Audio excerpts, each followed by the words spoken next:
I'm going to get you guys off the tripod now and take you back here and show you what's about to happen. I'll be right with you. Well, maybe I won't get you off the tripod. One thing I'm going to have to do, it's hotter than blue blazes, boy. I'm going to have to turn on my fan. That's my biggest YouTube fan right there. And I'm going to not work real late tonight because it's we're going to a car show tomorrow. See if I'm smart enough to, there we go. Okay. Yeah, we're going to leave out real early tomorrow, and because it's going to be hot and we want to get a spot in the shade. So we're going to head out pretty early to that show, so I won't be out here a real late time tonight, but I'm hoping to get just a little bit done, you know. The journey of 1,000 miles begins with pulling the radiator. So the reason I'm going to pull this radiator, this is just a mock-up radiator, by the way. I mean, it's functional, it works, I can drive it this way, but I have a really nice new one and a really nice dual fan built into a shroud that's going to go in here. But you can see this one's already pretty beat up, and I don't want to beat up my new one, so I've been using this one as the mock-up. But with it sitting this way, which is what I thought I wanted to do, because it's just kind of cleaner, you know, with the pipes, the inlet, outlet on the bottom side. But maybe that just doesn't matter. But in order to run it this way and have the water flow the right direction through the radiator, I have to cross the pipes on the bottom. And I don't really like that because they run straight from the front to the back, and it's all pretty neat until you get back here and then they cross, and that's it's just not right. You know, I mean, nobody'd ever know, nobody'd ever see it, but I'd know it was there, and I would just never be happy because I know it's there. So I'm going to pull this out, and I'm going to get my good radiator and very carefully set it in there. And what I'm going to have to do is run the pipes up. Well, actually, I'm going to set it up more upright because my thought was, well, if it's on an angle, I could put a scoop under there and shove some air through it. But, you know, if the fans are working properly and it's all, you got a good water pump and all that, that just shouldn't be necessary. So I'm going to set it a little more upright, change the mounting, and it's quite an undertaking, but I hate going backwards like this, but it needs to be done. So that's the deal. I'm going to set it up a little more vertical, and I'm going to run the pipes up on the outside and into the inlet and or outlet, and then run it up on the outside over here and into the inlet.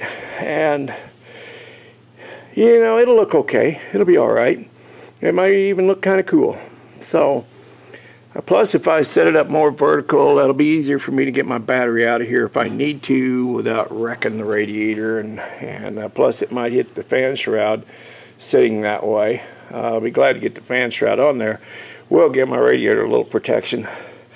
So that's what's going to happen tonight. I'm going to get over there and I am going to at least get this radiator out of here and start cutting the pipes where they need to in order to replumb it the right direction. And the other thing that I have to redo, I hate redoing stuff, but I have to. I think I might have talked about this a little bit, about these being really cheap valves and they leak internally. And there was a guy on Instagram that turned me on to some really good ones, and then I forwarded that info to Mr. Heavy Chevy, and I saw in his videos that the good ones that I have are what he's using on Little Mrs. truck. So I'm gonna get mine installed, and I'm gonna drop a couple of these. I just don't need 2 valves on each corner, on each bag. I'm gonna Y off, T off, and go to the rear. T off, go to the front. Like I said, I think I've talked about that before. So this is just a little recap, and I don't know how much of that's going to happen tonight, but I am going to get it up in the air and work on it a little bit. So hopefully I'll at least get that radiator out of there and get my pipes cut where they need to be, and possibly get a couple of these old valves yanked out of here. So I'll get back with you when there's something to show you. All right, thanks for watching. Appreciate you. One guy said, boy, that is, one guy commented on that last video and said, boy, that is one ugly hunk of junk. And I answered him. I usually don't even respond to those comments, but I just was kind of getting a kick out of it, and I answered him back, and I said, yeah, no, it don't live up to your Prius, does it? So that's kind of the case. It is an ugly thing. One guy commented and said what a waste of time it was watching this video, and I don't think I said anything to him, but my thought was, why did you watch it? You know, if I don't like what I'm seeing, I'll click off of it and go watch something else. But anyway, that's enough about that. All right, here we go.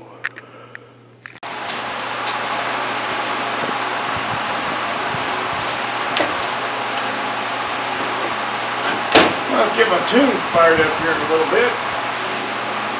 I'll turn my tunes on, and I'll turn you off. YouTube don't like my tunes. Let's play my own tunes. I'm tired of hearing my own tunes. Okay, let's like a low point right here.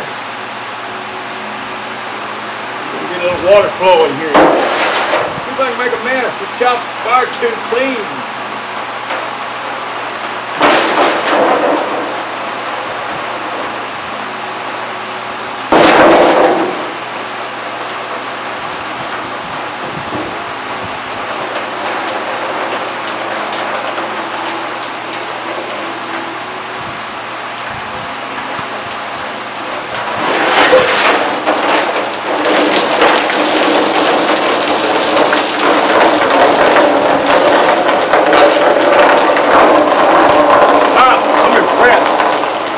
Pretty well. Actually hit the bucket.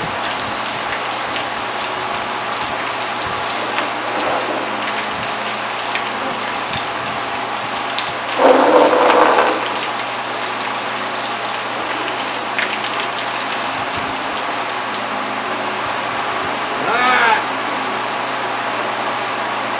I believe the rad is about to come out.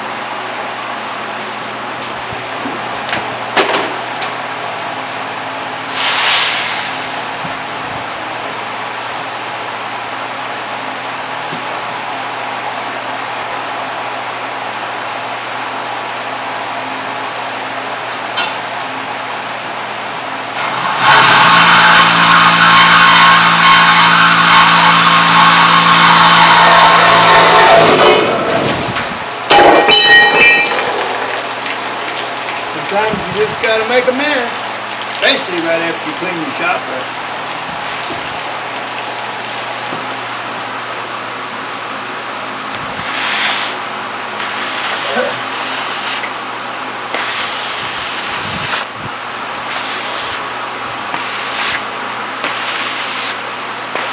You know, I was talking about that radiator not being plumb dried underneath. Maybe I should rephrase that. Maybe it's not so much a matter of being plumbed incorrectly as just not the way I want it. And so I'm going to change it and make it the way I want it. Anybody that says if it ain't broke, don't fix it, well, they just don't get it. You know, I've taken a lot more time, obviously, to build this truck than I did on the Rockabilly Rat. I built that thing in 5 months, but I'm just doing things differently this time around. Here's a little thing you might want to do sometime. I welded these little spot welds on my pipe, so when you clamp that radiator on there and then put the clamp down on it, it just can't blow off. I don't want any issues like that. So trying to take my time and do little things like that that will help out down the road.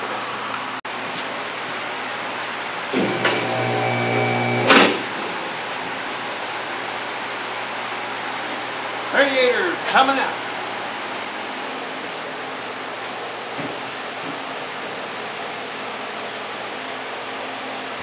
Okay, got a couple of bolts to take out, and I've got to free up that tiny cooler under there. And then the radiator will be ready to pop out of there. And we'll get to work on, I think I'll get the new one down. I've had it stored up in the storage place up in the attic up here so it wouldn't get damaged. I think I'll get it out and kind of get it temporarily mocked up and maybe get, at least so I can see what kind of plumbing I need to do. I was thinking about another comment, and I thought, you know, if I'm gonna address the comments, I should talk to you and not about you. So I want to talk to you, sir, the one that said that this thing's nothing but a death trap. Now, I'm not totally disagreeing with you. It could very well be, and if it is, I'm just the guy to drive it and find out. But actually, generally speaking, just because something is Frankenstein together doesn't necessarily mean it has to be a death trap. It could be very well built. And I built that triangulated 4-link system. You know, I did my homework, and I'm not a real pretty welder. My welds aren't real pretty, but generally they hold together. And that little rockabilly rat, I check the welds every spring. I haven't found a crack yet. I'm going on about 6-7 years with that. So you might be right, sir. It may be a death trap, but I'll find out. I'll be the one driving it if it is. So, but I don't think so. I don't think so. I think it's okay. It'll be all right.